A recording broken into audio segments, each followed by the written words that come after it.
warahmatullahi wabarakatuh. Keluarga sebagai unit terkecil di masyarakat rentan terhadap berbagai permasalahan. Salah satu permasalahan yang sering muncul dalam kehidupan keluarga adalah konflik antara kepentingan keluarga dan pekerjaan. Pekerjaan dapat mengganggu keluarga dan begitu sebaliknya, keluarga dapat mengganggu pekerjaan.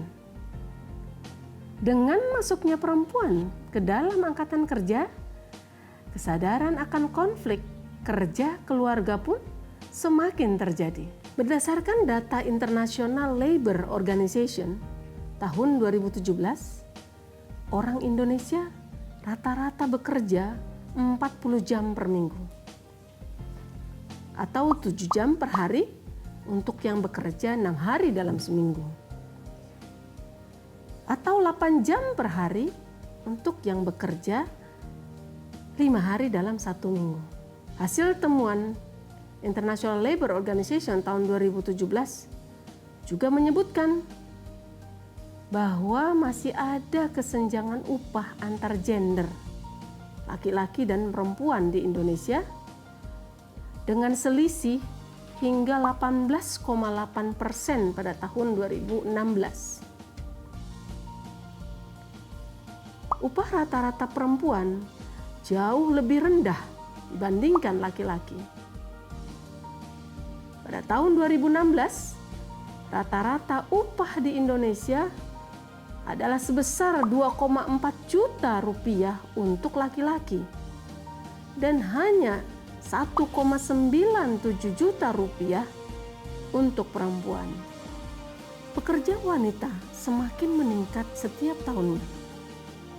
Hal ini terbukti dengan data perhitungan ILO, International Labour Organization, di mana terjadi kenaikan jumlah pekerja wanita hampir di seluruh bidang. Di antaranya, tenaga profesional dan teknisi, tenaga eksekutif dan administrasi, tenaga usaha dan penjualan, tenaga operator alat-alat angkutan dan pekerja kasar. Bahkan data tersebut memperlihatkan pekerja wanita lebih banyak dibandingkan pekerja laki-laki pada bidang-bidang tertentu. Di antaranya bidang tenaga profesional dan teknisi, tenaga eksekutif dan administrasi, serta tenaga usaha jasa. Alasan wanita bekerja dapat disebabkan karena masalah ekonomi dan non-ekonomi.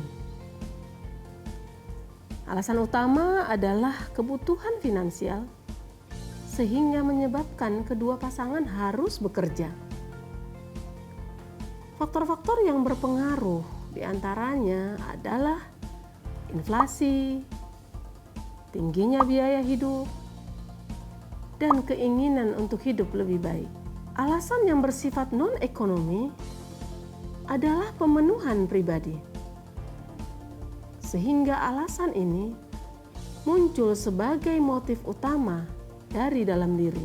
Perubahan ekonomi menyebabkan kenaikan angka pernikahan dual earner atau pendapatan ganda. Pekerjaan wanita masih berada di tingkat bawah, sehingga pemenuhan secara pribadi yang dikorbankan tidak setara dengan pemasukan yang diperoleh untuk diberikan kepada keluarga. Namun, mereka merasa bahwa keluarga merupakan hal yang lebih penting. Dual earner berarti suami istri memiliki orientasi pada pencapaian, menekankan pada kesamaan, dan keinginan yang kuat untuk menggunakan kemampuannya. Namun sayangnya, pasangan ini kesulitan untuk mencapai kesuksesan di antara keduanya, yaitu antara pekerjaan dan keluarga. Keluarga dengan pencari nafkah ganda, dengan orang tua tunggal, atau dengan anak kecil berpeluang lebih besar mengalami konflik antara pekerjaan dan keluarga serta ketegangan pekerjaan. Konflik pekerjaan dan keluarga mungkin timbul ketika waktu seseorang terbagi antara pekerjaan dan tuntutan keluarga, serta adanya frustasi yang meningkat. Konflik keluarga biasanya muncul disebabkan oleh beberapa hal. Pertama, perbedaan penggunaan waktu. Curahan waktu lebih banyak dialokasikan untuk pekerjaan dibandingkan untuk keluarga. Yang kedua, perbedaan keterlibatan keluarga. Seringkali pekerjaan lebih dominan dibandingkan keluarga. Padahal tidak mungkin secara psikologis, secara fisik, dapat berbagi sama untuk keduanya.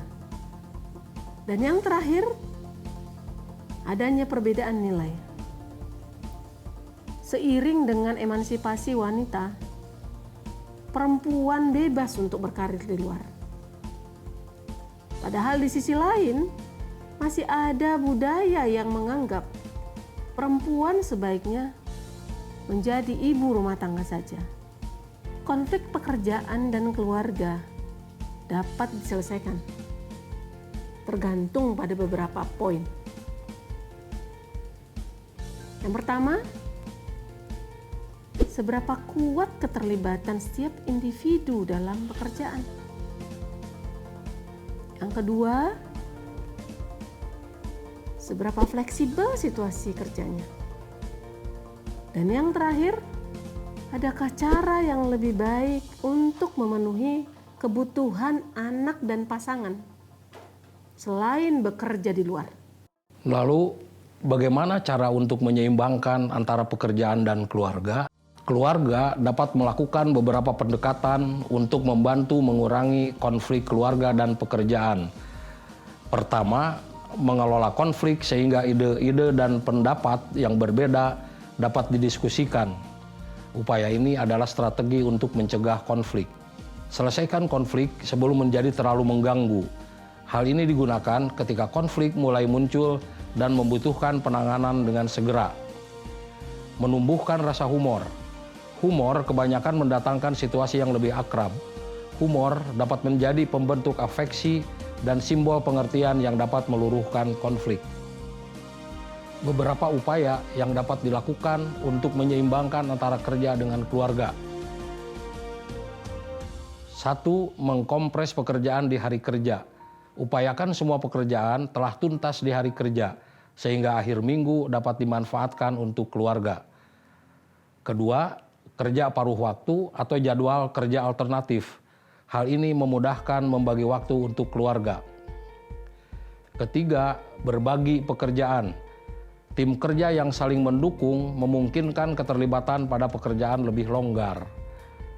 Keempat, wirausaha menjadi pebisnis memungkinkan pengaturan waktu untuk pekerjaan dan keluarga lebih bebas. Kelima, jam kerja fleksibel. Jika pekerjaan lebih fleksibel waktunya, kepentingan keluarga tidak akan terabaikan. Yang terakhir, telecommuting atau bekerja pada suatu instansi atau lembaga tanpa harus datang ke lokasi tempatnya bekerja. Untuk menyeimbangkan antara pekerjaan dan keluarga dapat dilakukan dengan 6 langkah.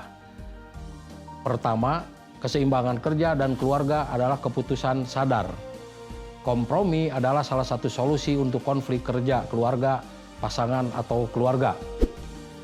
Kedua, tuliskan tujuan keluarga.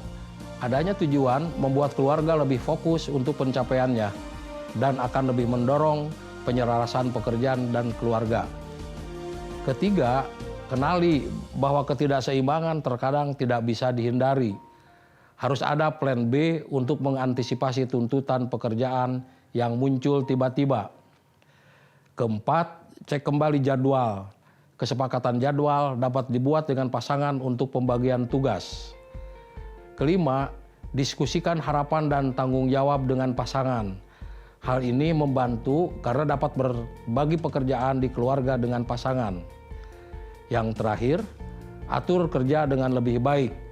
Jika pekerjaan terencana dan terselesaikan dengan baik, maka pengalokasian waktu untuk keluarga akan lebih baik. Demikian video pembelajaran Balancing Work and Family ini. Sebagai penutup, ada sebuah quote yang menarik dari Betsy Jacobson. Balance is not better time management, but better boundary management. Balance means making choices and enjoying those choices. Seimbang bukanlah manajemen waktu yang lebih baik, tetapi manajemen batas yang lebih baik. Seimbang berarti membuat pilihan dan menikmati pilihan-pilihan itu.